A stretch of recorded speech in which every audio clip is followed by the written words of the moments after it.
What up, players? It's WarbossTae up in this mug. Before we get started with the video, I would like to let you all know that I'm running an amazing 25% off discount at my merchandise store. Links below in the description. That's Igor's Trade House. And if you go over there and enter discount code WarbossTae in the checkout, then you will get a 25% off discount, anything in the store. And it's in celebration of Father's Day, which is coming up. So for all you fathers out there, of which I will soon be one, this 25% discount is only going to last until June 20th, which is Father's Day. So check out this summertime painting challenge design. It's pictured here on a tank top, but you can actually order it in a variety of different products, inspired by the amazing jam jar himself, the Lord of the Spice. So head on over there, WarbossTae, discount code, get yourself 25% off. Okay, here we go, day 9 of the 2021 painting challenge, summertime painting challenge. I'm really pleased with how this guy came out.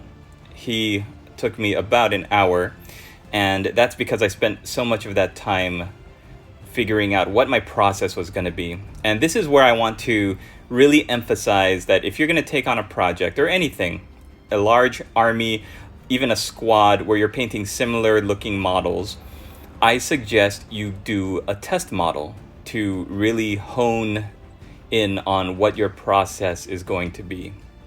For myself, I knew that with the majority of the gold on this figure, I would want to get the gold done and out of the way first. And then if I go back, it's just really to touch up. If I get some blue paint or some silver paint on the gold, it's just going to be a spot fix, and it's not going back and forth between the paint pots of the golds and then the other colors, and then going back to the golds for the shades, and then shading the other colors, and then going back to highlight the golds. I really wanted to knock out the entire metallic spectrum first. So that's the golds and the silvers. What I did was, after spraying my model with Retributor Army Spray, which you could see in my previous video, I shaded the entire model with Seraphim Sepia. What this does is create a beautiful depth, which you could see there at the neck and in the torso, as well as when I turn the model all around, you can see remnants of that Seraphim Sepia all over in the recesses. When you spray prime your model with a colored primer or with an airbrush or anything, you may notice that you miss some parts. And I'm not talking about an entire limb or an entire side of the body, but I'm talking about the joints, the areas in between where you weren't able to really see because the angle was the way you were holding the miniature when you were spraying it wasn't allowing you to really get it every single crack. What a Seraphim Sepia wash or any kind of wash will do is cover up those mistakes, blend all the colors nicely, and then give you some depth with the shadows.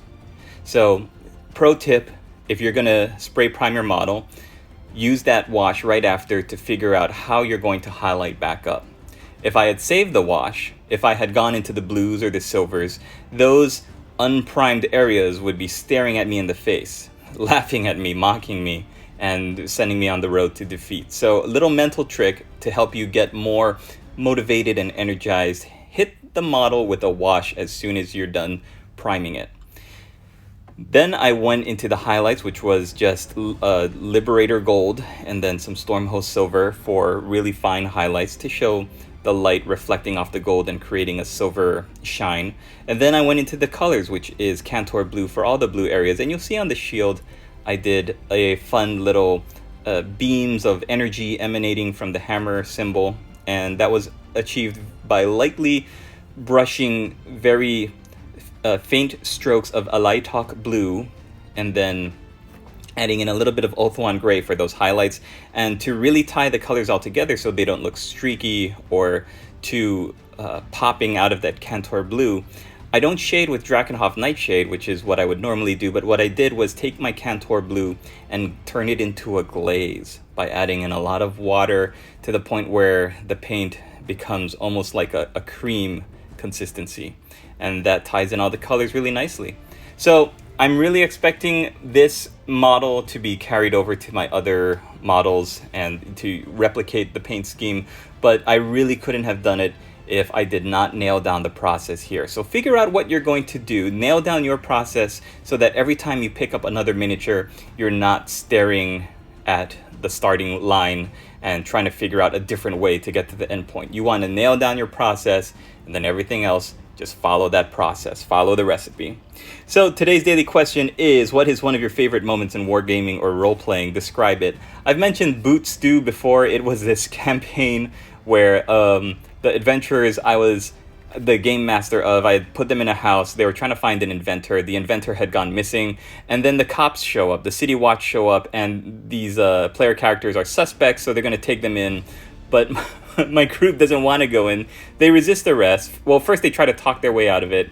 One of the characters was playing a halfling who spent all of his points and advancements on sneaking, lockpicking, that side of the rogue skill tree, and he put nothing into charisma, nothing into any other skill like cook. So when he decided he was going to pretend to be the cook, he's still dressed in his assassin black leathers. He's got black soot smudged all over his face, and he comes out of the kitchen after critically failing a roll to cook. He comes out holding a pot of water with a boot sticking out of it.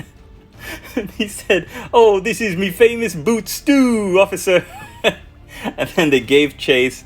And two of my other characters wanted to split up, so two of my characters were running across the rooftops, and I created this dramatic, very cinematic scene of them leaping in front of the moon, and everybody like looking up and seeing these shadows leaping. But then they kept failing their agility rolls, and they kept tumbling off of the roof and falling into the streets.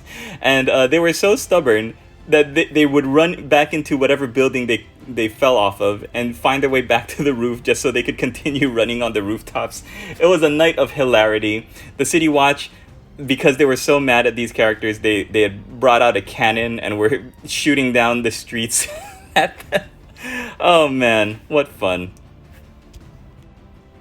When all is said and done, we're really doing this hobby to tell stories, to create memories, and the dice rolls send us in directions that we may not have ever seen. Like I never would have thought of boot stew or falling off the roof and jumping back on to run away from the City Watch while you're being shot at by cannons.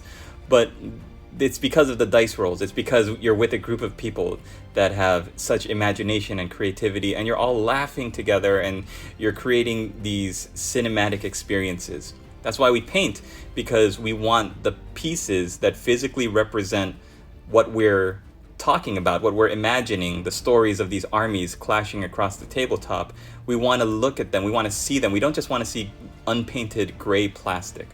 So if you enjoyed this video, if you want to take part in the challenge, if you want to just be a part of the WarbossTae community, head on over to the Discord. The link is always below in the description. We'd love to have you, and I'd love to share some of your stories. I'd love to hear some of what you've experienced, and that's what the fun of this hobby is all about.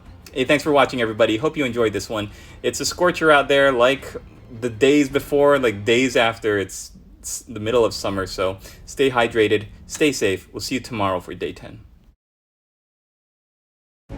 What up, players? Gandalf the Grey, up in Dismark. Support WarbossTae Studios. For now, more than ever, Hobbiton is in desperate need of heroes.